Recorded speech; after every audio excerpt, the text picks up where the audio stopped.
This box is the Hokkaido scallops. Even though I have been focusing on developing business in the mainland, whenever I have time, I always visit the factory. Let's see how the abalone turns out first.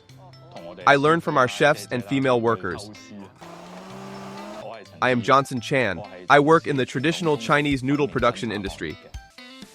Miss, do you need recommendations? Judging by the amount you're buying, you must be a regular.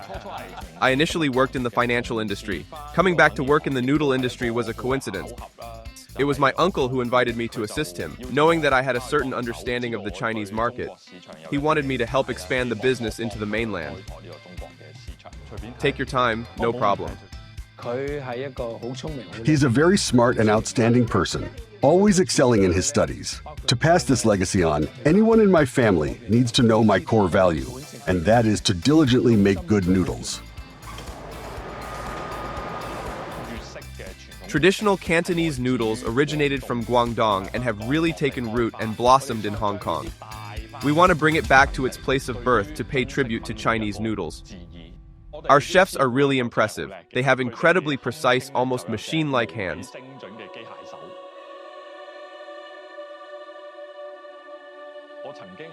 In the past, I have very scientifically measured that every portion of noodle they cut only deviates up or down by 5 grams.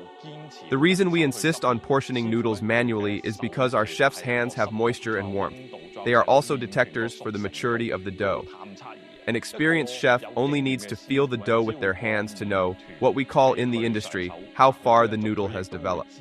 We are all worried that our chefs' crafts will be lost to time. So we try our best to document and keep records of these procedures. A lot of people think that traditional means old-fashioned, but we believe that tradition is a process of accumulating experience through innovation. This is why 2 years ago, we officially began our collaboration with the Polytechnic University to study how to lower the glycemic index of noodles. One day, Johnson told me that he knew a lot of people who struggled with diabetes. This led to the idea of making some low-sugar noodles. We found this project very interesting. When we first brought this project to the Polytechnic University, our young researchers were a bit stunned and surprised. Actually, you can see if we mix them. They never thought that an almost 70-year-old noodle business would get involved in scientific research. Today, the emphasis of science is on practical implementation. The Hong Kong government, the Greater Bay Area, and the Chinese government are all very supportive of scientific research.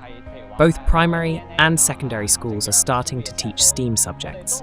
So it's not only, for example, studying DNA or cancer medication that is regarded as scientific research.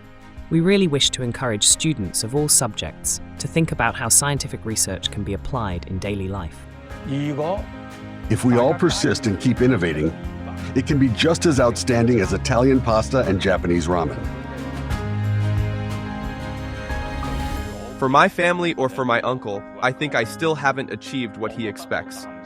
In my mind, my uncle is a giant, and I feel very lucky to be able to stand on the shoulders of this giant. I really believe that through my persistent effort, someday I can make him proud.